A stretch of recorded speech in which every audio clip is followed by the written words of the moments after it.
It is a thing that is indeed very disheartening, surprising, that one cannot imagine what is happening to the race of the Igbos. The race that is referred to as the Igbo race.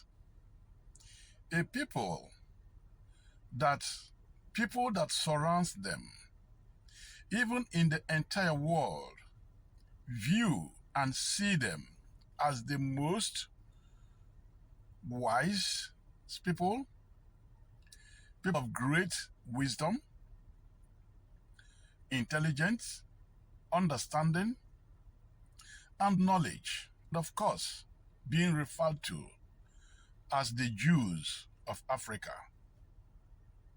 But the same group of people whom others see as the most intelligent being, the most industrious, the most knowledgeable, the people that can turn anything into gold, people that when they come to a place, if that place is not developing, their presence will begin to develop such an area. In short, the Igbos are the salt of Africa. Knowing what I mean by salt, salt is a compound that when you put it in anything, it gives it flavor. It gives it a different taste. That is how we can describe the Igbo race. But it is something that baffles me, incomprehensible, that the same people whom the world outside there view as great and intelligent people do not see themselves in that form. What a calamity. What a pity. The same group of people could not understand that they are the most hated in the entire world or in the area which they found themselves, which is Nigerian enclave. People who cannot read the handwriting on the wall. People who cannot read the body language of those they call their neighbors. A tribe that is one of the major tribes in Nigeria, but are being treated like third-class citizens, being treated as nothing but shithole. Yet, they were happy to embrace their slavery. Yet, they are happy to be called happy slaves. Yet, they cannot do anything in order to get away themselves from slavery. The Bible states that a man who is in honor and yet do not understand that he is in an honor, such a man is worse than a beast than perisheth. I say this is the situation of the Igbos. The Igbos long time ago were noted to be the people that even gave the world democracy. It is not the white man that brought democracy to us or into the entire world or to the entire African, but it is the Igbo race. A race that God associates himself to. A race which God had separated from other race. Yet the same race never understood their importance in humanity.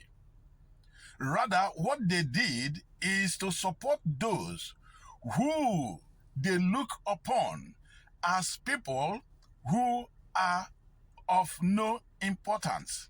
Tribe that are nomadic, wanderers, cattle rearers, simply herders, tribe that wander from one place to the other, now ruling over them. A tribe which had learned them, studied them, and found that they are the enemies of themselves. The tribe that have discovered that the Igbo race cannot do anything except they fight amongst themselves. They have so studied them that they use even the morons amongst them, the little hand folks among them that claim to be the leaders, that claim that they have seen far, that claim that they have seen the light of the days. They came and saw the insatiability in this handful of efulefus, as we call them, and began to use them to divide the Igbos amongst themselves. They began by balkanizing the Igbos so that they can never see eye to eye, and they set them one against the other. Even those who speak the same language as the Igbos now can no longer see eye to eye. They now separate themselves by saying, I am of this Igbo tribe, I am of this. And some of them, though they bear all the culture and the names of Igbo that is unique to the Igbo nation or the Igbo race, yet they deny the origin of where they belong. This is the stage we have come to be. People who came from Sahel came to the land which also belonged to us, which the Lord had endowed to us, and now began to take away this particular land from us. And here we are, keeping quiet, doing nothing, and watching them taking our land piecemeal by piecemeal. Something very appalling, that an Igbo man known to be very wise would stay and keep on watching and never knew when his right is taken away from him or from them. Can I reiterate or tell you a little story? We saw that the Igbo had been the most hated tribe in the entire Nigeria. Wherever they go, they developed that particular area. In short, it is the Igbo that are more one Nigeria than any Nigeria or any tribe in Nigeria. Tell me any tribe in Nigeria that will go to any place and develop such a place and make it better than his own town or his own tribe or his own home, if not the Igbos. We found that from the word go, the northernization agenda, which is the Ottoman Diamfodo agenda, to make sure that Nigeria is completely Fulanized and Islamized, is still ongoing right from the day Usman Danfodio set his feet in the soil of Nigeria. He first of all, through deceit, was able to conquer the Hausas.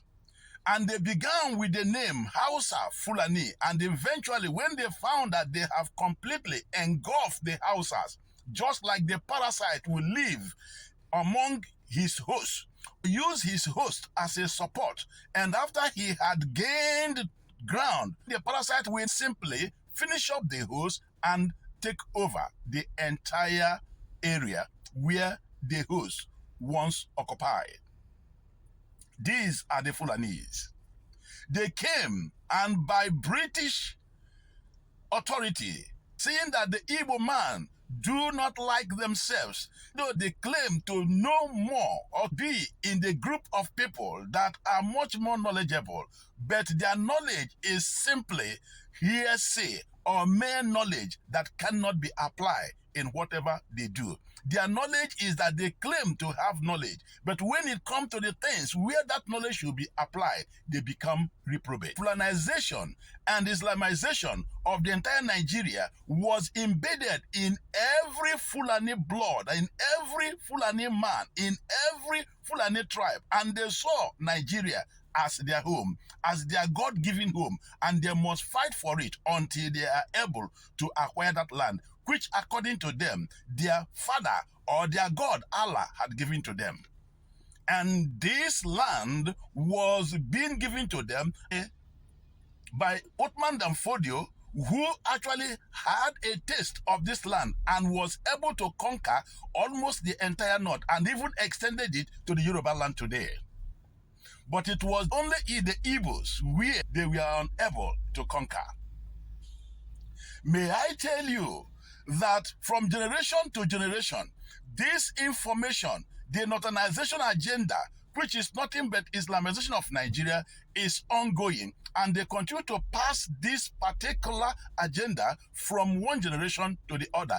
Any generation or governor or any person that comes on, which is of the Fulani origin or tribe, will continue to bear this in mind and continue to follow that, to execute that agenda which their forefather had laid down before them. But the Igbo man, whose forefather had brought democracy, whose forefather was knowledgeable, whose predecessors were seen as the most wisest and the most intelligent tribe, and the people that are most industrious, and people that even brought development and civilization in the country, today are lacking behind. Why? Because of self-deceit, self-aggrandizement, self-envy of one another. And that was what had kept us where we are today.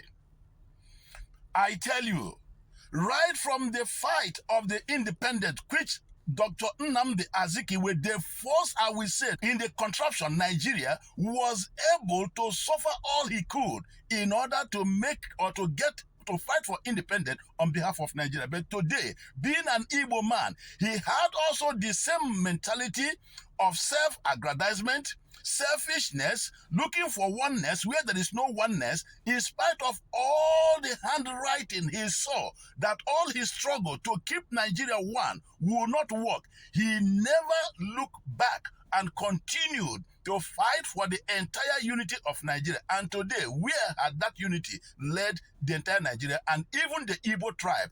Where are we now in this one Nigeria? Today, we are the most oppressed. Today, we are the most marginalized.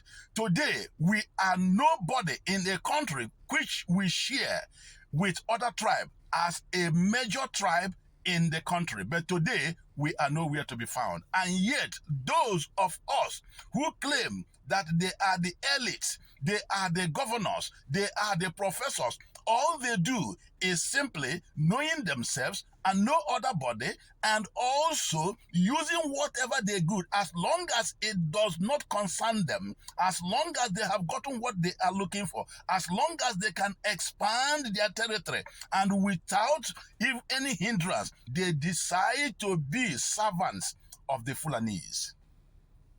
Where were the Igbos when the Fulanese and the entire Nigeria, when the Fulanese were gradually taking the key positions in every government parastatals, in every force in Nigeria, in every judiciary, in every economy, in everything that concerns Nigeria? It is because the Fulanese have studied the Igbos and the Nigerians and found that they are just talkative, they talk too much, and they cannot perform. They are people who are scared to death. They cannot ignite any revolution, and therefore they continue to maltreat them and place themselves in upper positions while they give the crumbs to those who are beggars of unity, the Igbos and other tribes, as they give them these low-key positions and make them, promise them heaven and hell, and promise them all that they could get, and promise them that they will do this, they will do this. They left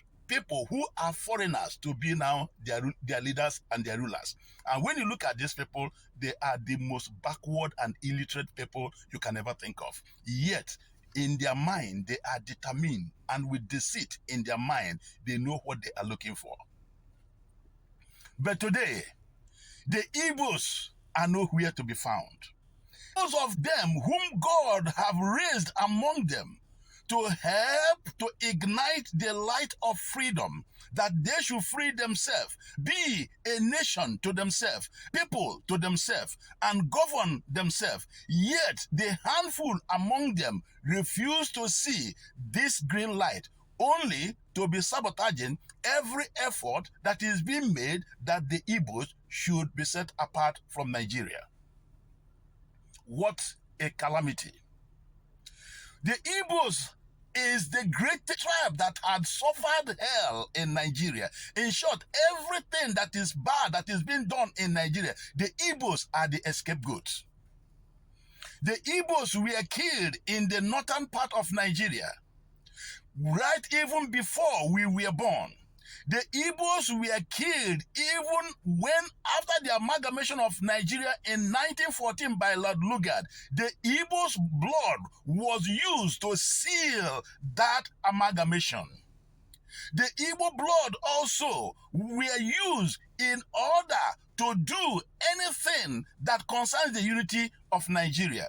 The Igbos are simply killed because they are industrious and are hardworking people whom God had blessed. People hated them for no just cause because God blessed them in their industries.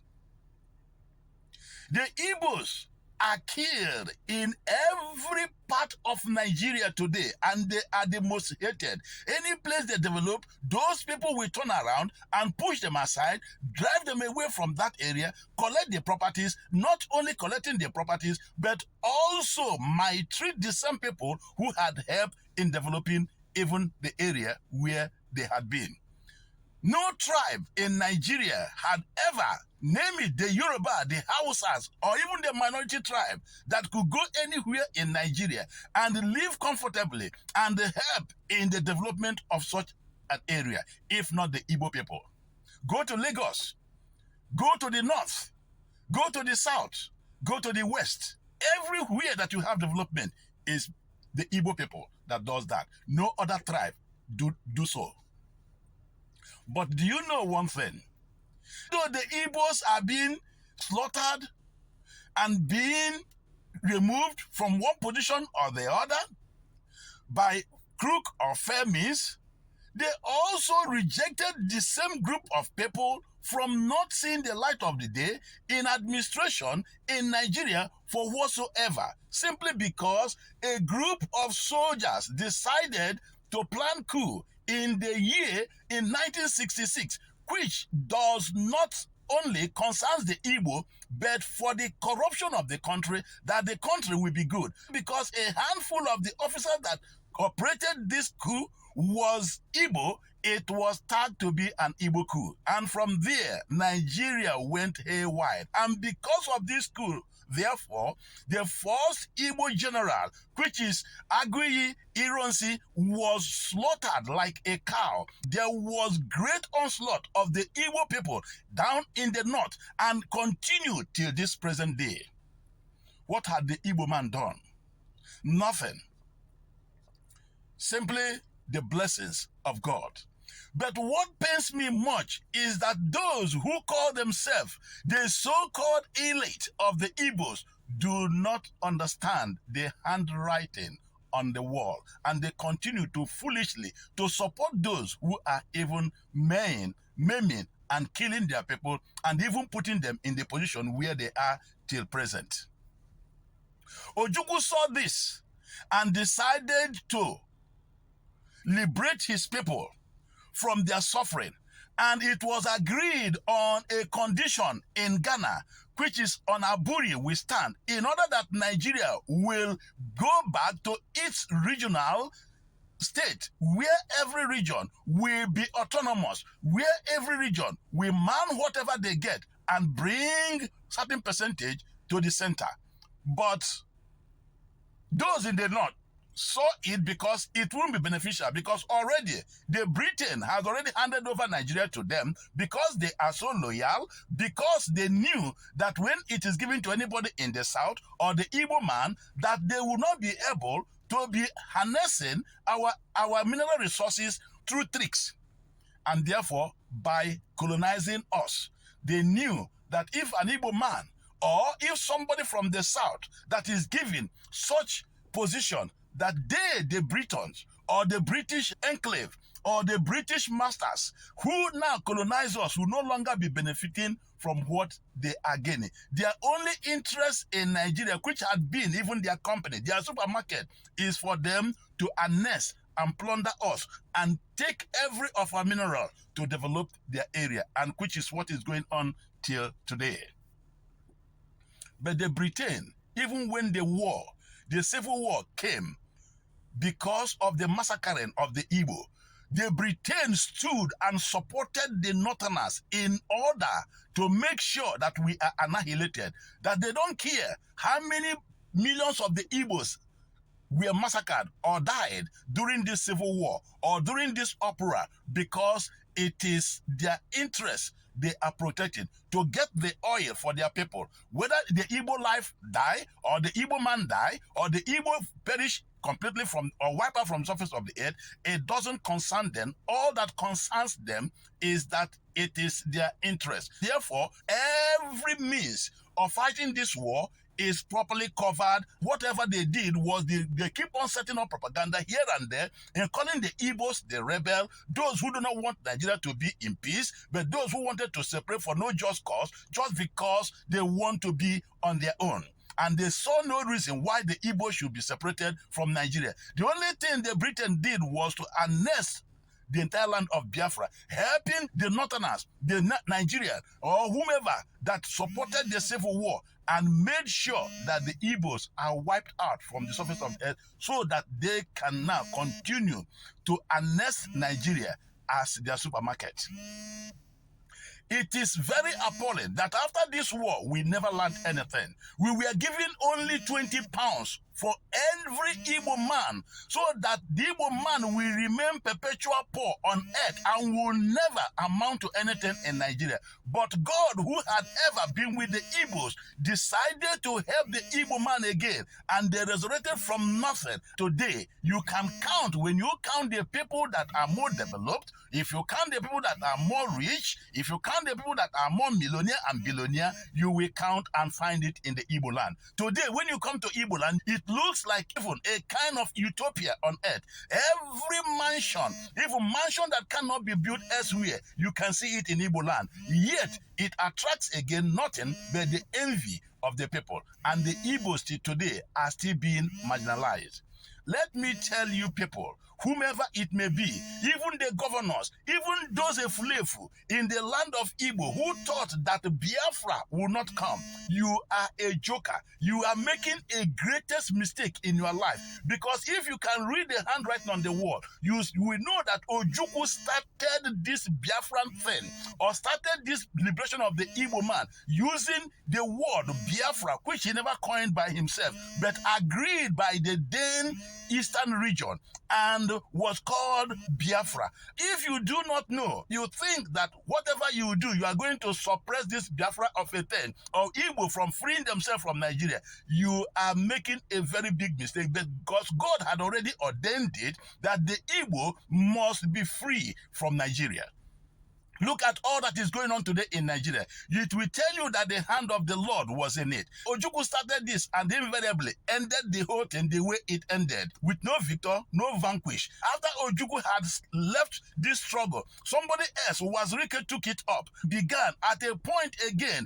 The same Igbo people connived and frustrated his effort and thought that they are going to squash that. The Kanu arose, brought awareness even to the people, and did more than what Ojukwu and Wazirike could not do. Nnamdi Kanu was able to bring awareness and to open up the eyes of many about the Northern agenda, which is the Fulanization and Islamization of the entire Nigeria. Our people know this, yet they claim they do have eyes but do not see. They have ears but they cannot hear.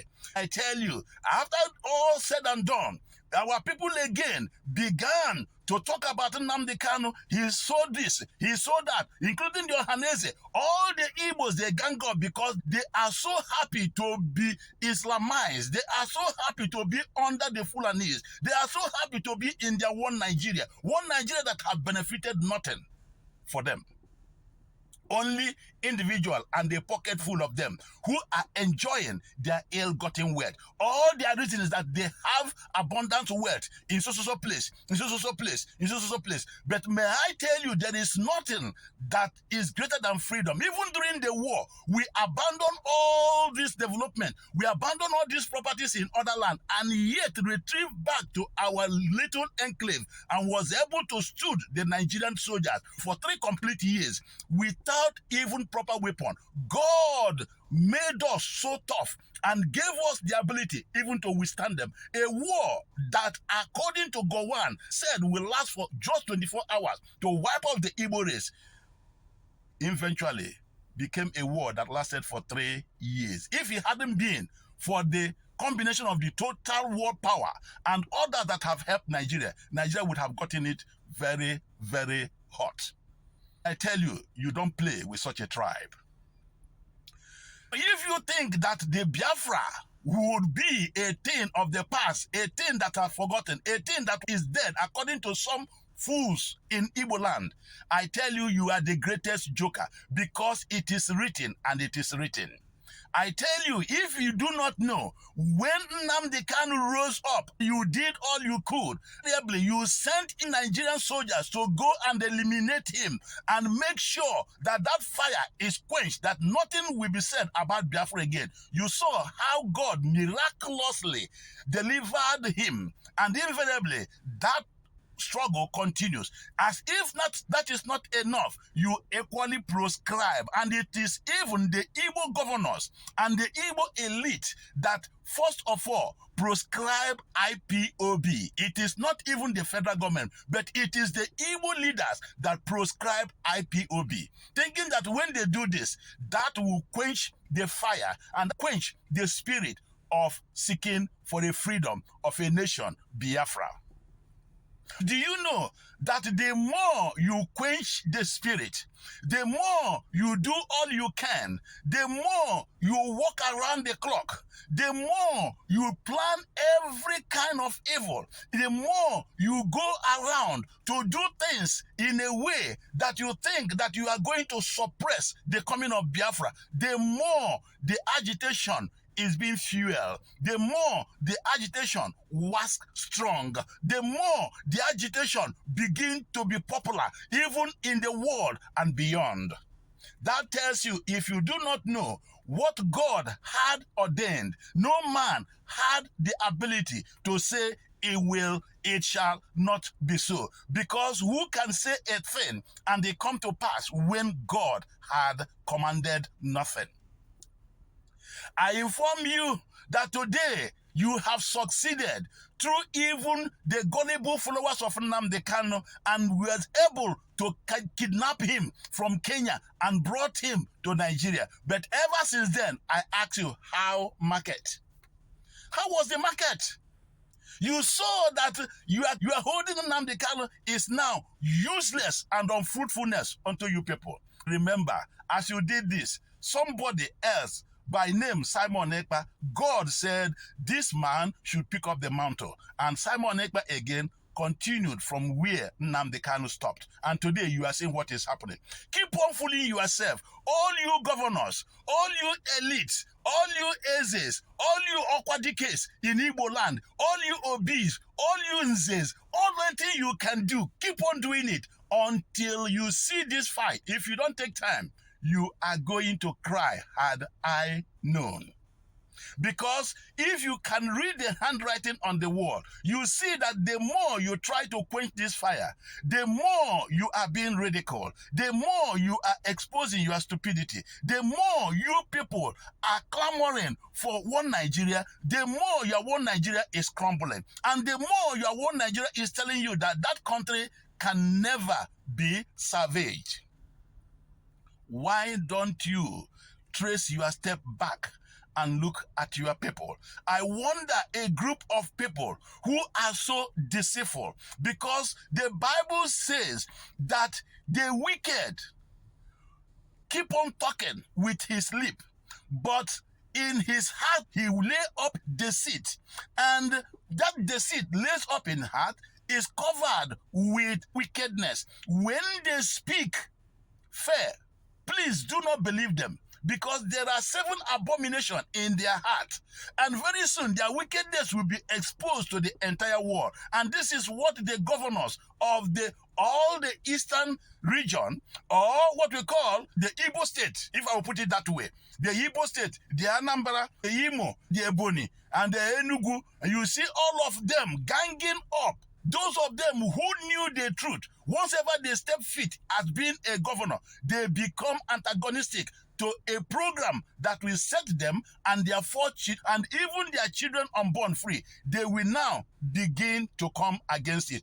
Each time the governor hold meetings, wherever they may be, it is a meeting in disguise, a meeting of deceit, a meeting that where they plan more, even to make sure that they engulf themselves more and more into Nigerian system, more and more into becoming one Nigeria. But I tell you, if you do not take your time, God has already ordained that this particular Biafra must come to stay. No matter what you do, you can now know that the more you continue to stop this movement, the more you see that this movement works strong. If you do not know that when you are doing a thing, and that thing is continuous, and whatever you do to make that thing to stop, and that thing refuse to stop, they did not tell you that of a truth, that thing is of God and that you can do nothing. As somebody and many have told you, you can never kill an ideology, and that ideology can never be killed with guns and bullets. Just as the ideology of the Fulanis to Fulanize and to Islamize Nigeria is an ideology. No matter what you do, you see that the Fulani are hell-bent in Islamizing Nigeria and are hell-bent to Fulanize Nigeria. If hadn't been for Nnamdi Kanu and Simon Ekpa, you, the Igbos who forget the past, you remember that you refused to create or provide any security of life and property for your people.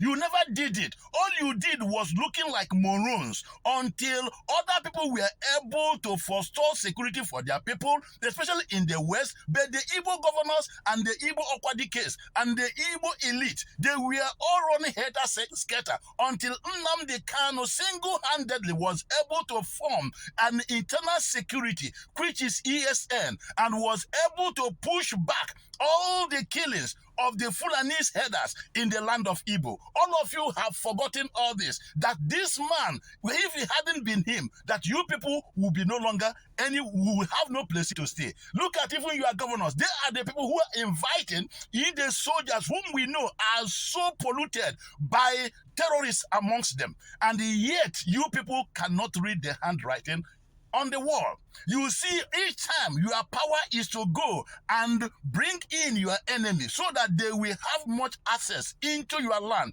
to kill your people and to maim their people. And in the long run, you will turn around and begin to find those who are causing insecurity. Why the insecurity is being brought by you and you alone. You can see the headers today, the land. You will see how all people have bound open grazing, but you people in the east, you refuse to do what you're supposed to do, allowing the Fulanis to come, because that Fulani you are allowing is eventually going to kill you. They are going to kill you. If you do not know what happened to the Yorubas, or go and ask about Afonja. Afonja was doing the same thing you governors are doing, now siding the Fulanis against their own people because they were promised heaven and earth. Afonja was able to use the Fulanis to slaughter his people, and in the long run, he died and lost it all. You governors in the land of Igbos, you intellectuals, you that think that you are professors, and you that think you are senator, or the senators in Igbo land, keep on fooling yourself, trying to bring peace in Igbo land where you are bringing calamity. And you know the source why this sit at home continue to ravage the Igbo land. You know the source, and yet knowing the source, you cannot go and stop where this sit at home started by making effort to bring out or to make sure that Nnamdi Kanu is released. All you are doing is playing game with the release of this man, playing games with the release of Nnamdi Kanu, only trying to tell the masses by mere mouth of word that you are going to do this, you are going to pull down heaven, and in the long run, all you are doing is how to bring more military into your own homeland to destroy your people, to kill your people, because you want to remain a happy slave. What a pity, what a people. It's very appalling that we can see things going on. If you look at every other tribe has now organized themselves. It is only the Igbos that are there, even fighting among themselves. If there is anybody, go to all the tribes. It is only in Igbo tribe that you once in a while you see somebody rising up to protect his people, to fight for the freedom of his people. But when these people raised such an individual, it is the same Igbos that will go ahead and make sure they bring such person down, and to make sure that such person do not raise his head up. A people who wants to die. But I tell you, it is only a handful of you. And as you continue to do this, mark my words today. If you people do not repent and do not go back to the drawing board where you have failed and ask God for forgiveness, and you continue in this stupidity, in this you are selling your own nation, selling your own brother and the freedom of your people, let me tell you, God is going to push you people aside, and still the freedom will come, and you will be wherever you may be and hearing about the freedom of your people. Because if God have ordained something, who are you? You are nobody to make what God has said should be, will be. I am telling you today, whether you like it or not, the Igbos, you need to retrace your step and be wise. Don't be foolish. Don't be foolish. Are you not aware that Nigeria is under Islamization control? Are you not aware that Nigeria is an Islamic state? Are you not aware what are you going to benefit in an Islamic state? I want to ask you, what are you going to benefit in an Islamic state? Those of you who are governors now in Nigeria, what are you benefiting? What are you benefiting if not looting and stealing and being corrupt to the highest order? Most of you do not even come home. Most of you still live in Abuja. What are you enjoying? An enjoyment you will have for a couple of years. Let me ask you, when you die, where are you going to carry all this wealth to? Even your grave cannot contain the wealth that you have accumulated. Even though these wealth are placed in your grave, they will mean nothing and nothing for you. Let me tell you, there is nothing that is good than a good name. A good name is better than silver and gold. Those of you who continue to destroy the land of Igbo, who continue to destroy the Igbo race in the name that you are a happy slave to the Fulanis and to your so-called one Nigeria, I bet you history will remember you. Time will remember you.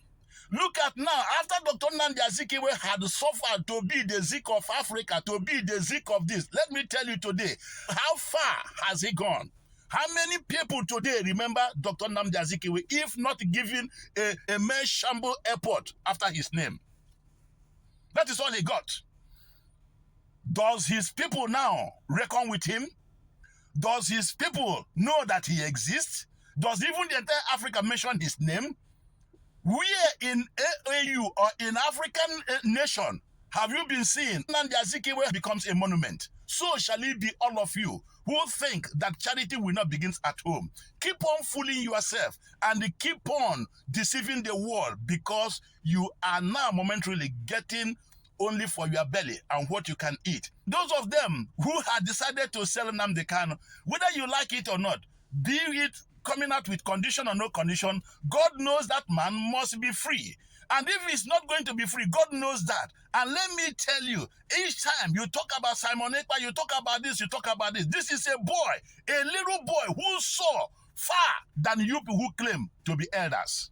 And yet, without him, today, the Igbo land entirely would have been completely engulfed and taken over by the Fulanis, whether you like it or not, including your governors who pretend that they are doing anything. All they did was to form group of people, security, that keep on maltreating, subjugating, and killing their people instead of saving them. Tell me, all the security agents that have been formed in Igbo land by the governors and the so-called cohort, how many Fulanis have you gotten one day from the farm? How many Fulani have you exposed? How many Fulani header have you caught? How many Fulanis have you seen that you are brought to book? Look at the entire country. How many Fulanis had the Northerners exposed? Even the Boko Haram, had the Northern government exposed them?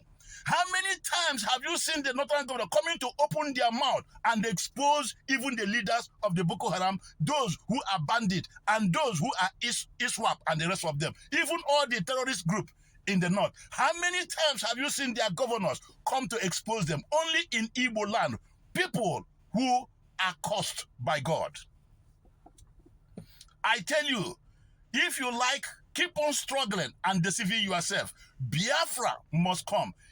Hear me well and hear me good. Biafra will come. It will come either before you or after you or when you are in the grave. But no matter what you do, let me let you know that history will never forgive you. Whatever you may do, keep on thinking. One, have one life to live. Today, many of you who had done all they did, after your governorship, power is transcendent. Power can never be permanent. One day you will be an ordinary human being, and that your power, whatever you think you are, will be of no consequence. If you like, continue deceiving yourself. Keep on fighting for one Nigeria, and that one Nigeria will swallow you, whether you like it or not. I tell you, Biafra is already here. I thank God who had been proving to you with all the way you are blocking the coming of Biafra. You see that when you block one way, the other way will open. When you block this way, God will open on that way. To tell you that the people, the Igbo, those who are Igbo, indeed, that God is with them. Whether you like it, Biafra will come, and already it is here. We are not going to be Islamized. No matter how you try, even to make it, to support our enemies, even to back the Fulanis with all your shenanigans, it is not going to work. And God will do what he wants to do because he loved the Igbo and he will continue to love them. God knew that the Igbos are his people. We are the Jews of Africa. What the Jews, the present Jews are doing now in the Arab world, that is what we're going to do in Africa and in the world beyond. If you like, listen. And God had already had it, and it will be so. What God had ordained, no man can destroy it. Thank you very much for listening.